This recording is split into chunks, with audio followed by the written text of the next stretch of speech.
Hey everyone, and welcome to the Sunny Go One Piece podcast. On this episode, now that we have concluded the Punk Hazard arc, I'm going to take some time to review it as a whole and get into my overall thoughts. This is probably one of the more divisive arcs in the entire series because there are large parts of the fandom that hate this arc, others that think it's okay, and then there are people like me who genuinely like it despite its many issues, which I will certainly go into as well, and as well as all the good. So yeah, let's get into it. So Punk Hazard is often considered one of the lesser arcs, not just in the post-time skip era, but just in general. And I can see where people are coming from. It certainly does have its issues, a lot of them. And yeah, both big and minor. So let's start with the negatives, and we can then talk about all the good as well to kind of close this off. But yeah, we'll also talk about kind of the themes and how it fits into the wider narrative of the entire story. I think the biggest problem with Punk Hazard is its lack of stakes.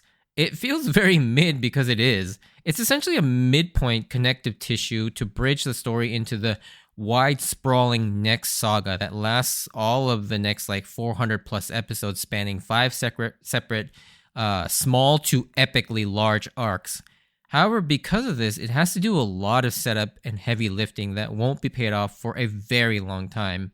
So many of the characters, the plot threads, and ideas are all kind of incomplete here and leaves you with a sort of incomplete feel to it, unlike many of the arcs where there is a traditional 3-act structure of a beginning, middle, and end, where it's satisfyingly built up to with a climactic battle or event.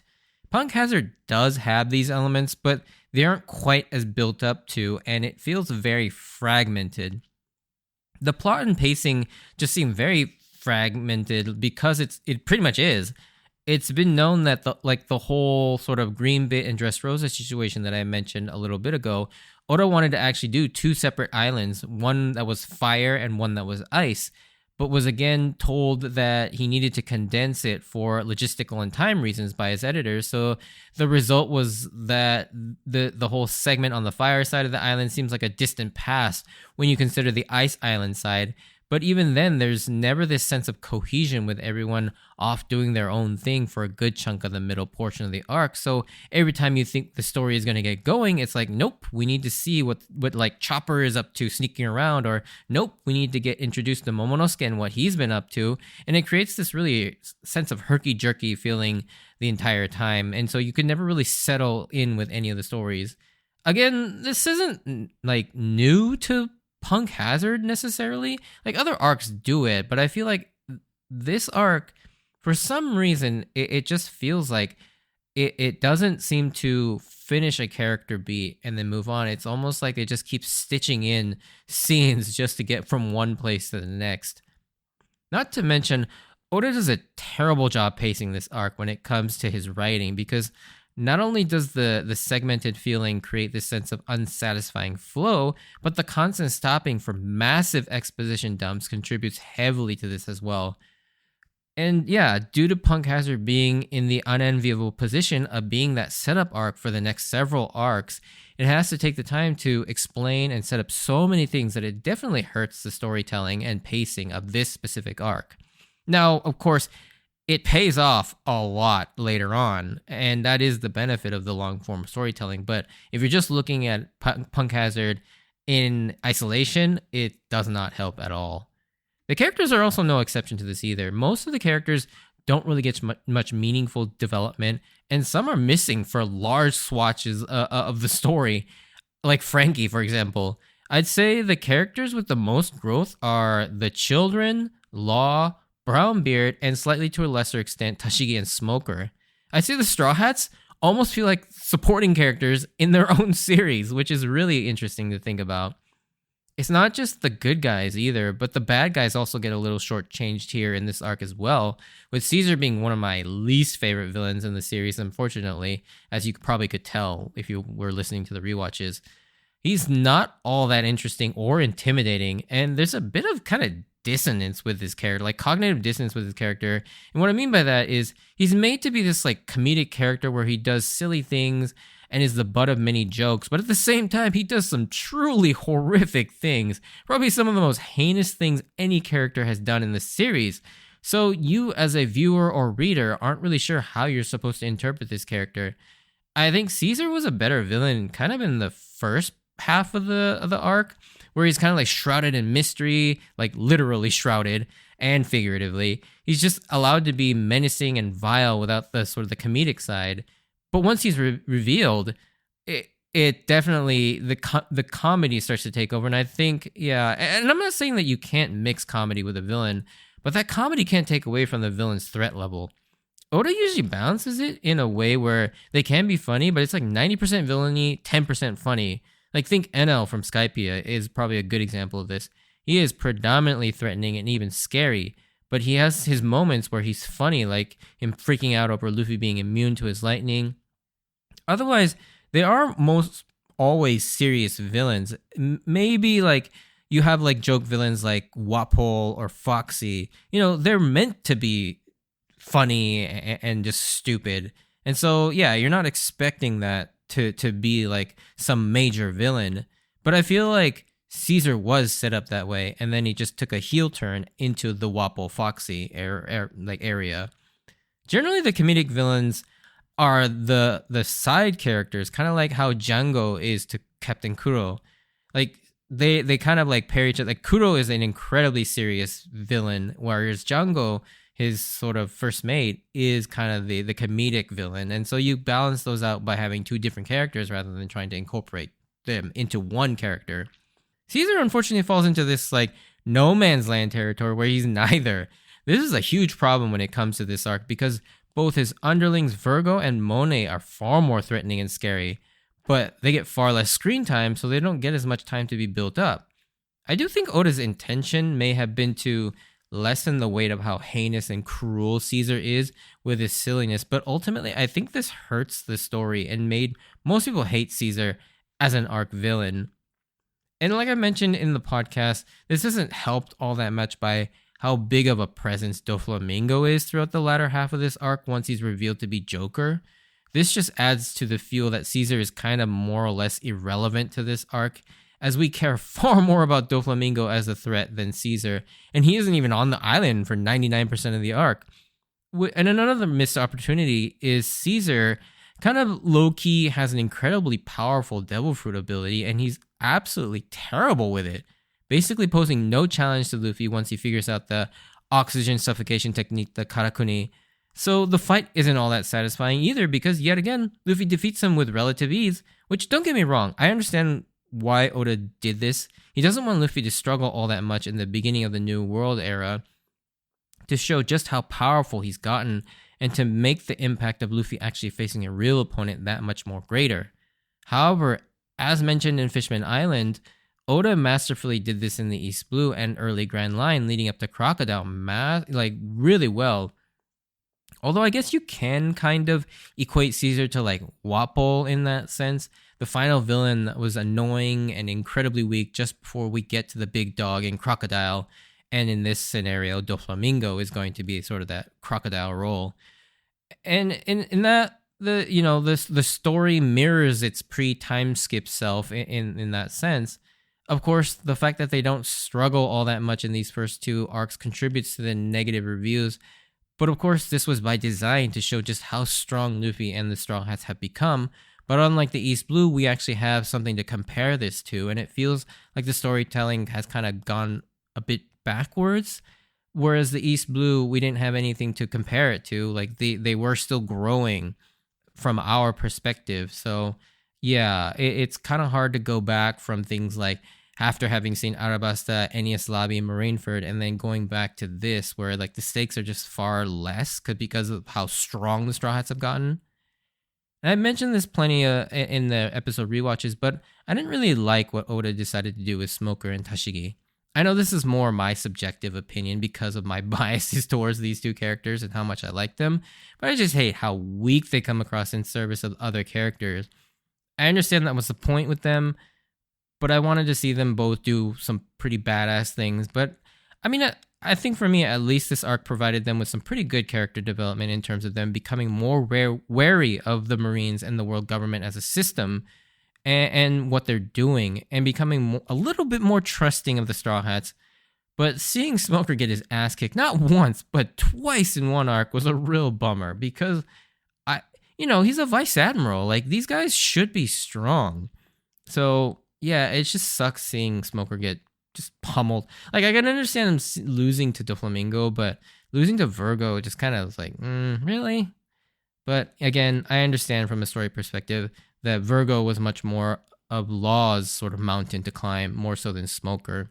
But I feel like Oda did set up Virgo to have a pretty personal connection with Virgo as well, and so to see that not paid off as much as I would have hoped, it's just kind of, I don't know. Maybe I think I would have been satisfied if maybe if they both finished him off, like it was like a combo attack, but it was mostly just Law doing the final blow, whereas Smoker kind of helped Law do that final blow by getting his heart back.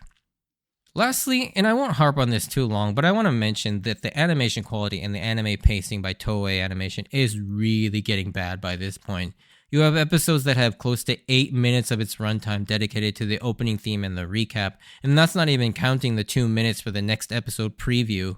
And sadly, it gets even worse in Dressrosa, but we'll talk about that when we get there.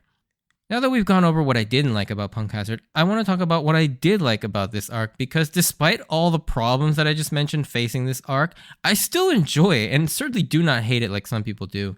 In fact, I actually remember this arc fairly fondly, and even upon this rewatch, while I recognize even more of the flaws with this arc, I still come away enjoying this arc a lot. I think the standout of this arc for me overall is the comedy. At this point in the series, it's pretty clear that the series has become slightly more serious, and there are fewer and fewer moments for just silly jokes and gags, and this arc does an awesome job at incorporating more of it back into the story. Like, to this day, the whole gag with all the characters' personalities being swapped due to Law's powers is one of the funniest things in the series. Like, Frankie inside Chopper's body and Robin being distressed by that is such a classic moment. Adding Law as the straight man to the insanity of the Straw Hats is such a genius move on Oda's part, because of as much as Robin and Zoro are played seriously, they're also pretty out there compared to normal people. So having Law, who is a legitimate straight man, to all 9 of them is comedic gold. Not to mention seeing Smoker and Tashigi swap bodies was also pretty funny too. The other thing this arc does well is it nails the emotional moments. They're all built up and paid off in great ways. The storylines with the kids always sticks with me, with how powerful it is to see those kids also desperate for someone to help them, and seeing everyone rally around to helping the kids is such an amazing feeling. But then to see the absolute heartbreak and horror when Mocha has to eat all the drug candies to protect her friends, that image of her on the floor spitting up blood in agony is a powerful scene, especially in the manga. And Brownbeard's journey through this arc was another very unexpected bright spot for me, seeing his growth from an annoying henchman to a character I was legitimate rooting for. Like, Oda does an amazing job creating sympathy for a character that you initially disliked, but by the end you wanted nothing more than a happy ending for them. And lastly, the emotional gut punch with Momo and Kinemon at the end there, with them finally being able to eat and feel somewhat safe. This may have been enhanced a little because I have the knowledge of what happens to them later on down the line, but I don't think it diminishes the impact that moment had on you emotionally if you go into that blind, because I still do remember how I felt when I first read that at the time when I didn't have any context for the future events, and it still hit pretty hard. So my next point, this is something that's not really rooted in analysis or anything, but more so just on a pure gut feeling that I have. But I really love seeing in this arc just how everyone comes together between all these different groups of people, many of whom should be enemies.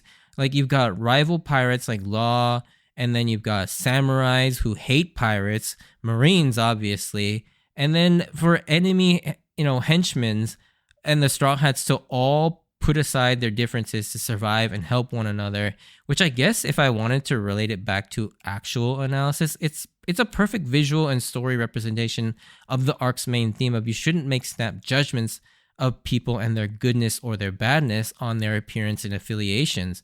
Anyone, if given the chance, has the potential to be good, and on the flip side, no matter how kind or good someone seems on and their appearances, and says they are good people, they could be the most evil and cruel person ever.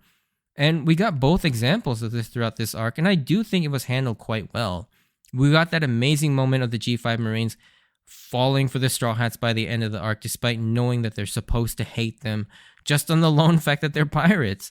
However, it's a really significant moment, not just for this arc, but the entirety of the story. As you can tell that and the lessons and the themes from the previous arc combined with, with what happened in Fishman Island are the blueprint for how the world should treat people instead of segregating and judging people for their race or their status or their affiliations. All that to say, I love moments like where Sanji goes out of his way to help the G5 Marines against Virgo and the gas, or the G5 Marines medics helping Chopper treat the kids and save Mocha, or Law and Smoke are working together to take out Virgo, Brownbeard finally realizing what kind of a scum Caesar was and protecting Nami and Usopp. It's just one of those things, seeing people who aren't supposed to work together come together and put their differences aside to do the right thing is what it's all about, and a lesson that I wish more people in the real world took to heart, because it's a pretty important one. The other bright spot about this arc is the new dynamic of the Pirate Alliance and the beefed up role of Trafalgar Law. He was definitely one of the more interesting supernovas introduced in the Sabaody arc, and when he appeared suddenly during Marineford to save Luffy and Jinbei, it added even more intrigue to this character. Now, with his return and becoming a major ally to the Straw Hats makes him almost an instant fan favorite.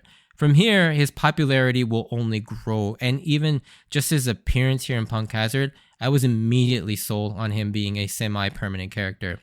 He is dripping with swagger and coolness with an insanely strong devil fruit power that we still don't even have a great understanding of yet, at least in this arc. The thing I love about Law, like I mentioned, is he is the perfect straight man to the entire crew, especially Luffy. It's just, I just love seeing them interact and how Law is constantly like surprised or confused or dumbfounded at how the Straw Hats operate, despite them having this sort of crazy notoriety now at this point. But yeah, that about wraps up my overall thoughts on Punk Hazard. Like I said, it's a flawed arc, but it has many redeeming qualities that make it still very fun and a meaningful addition to the story of One Piece that, like its predecessor, Fishman Island, gets bogged down with the task of setting up plot elements that won't pay off till much, much later on, and even not till the end of the story, perhaps, whenever that is. Regardless, like, hilarious comedy and fun side characters really carry this arc and still manage to make this a fun watch in my opinion. And just like with anything in One Piece, that patience is paid off with one of the more exciting arcs that's done really dirty in the anime, which is coming up. So look forward to that as we get into the crazy arc that is Dressrosa.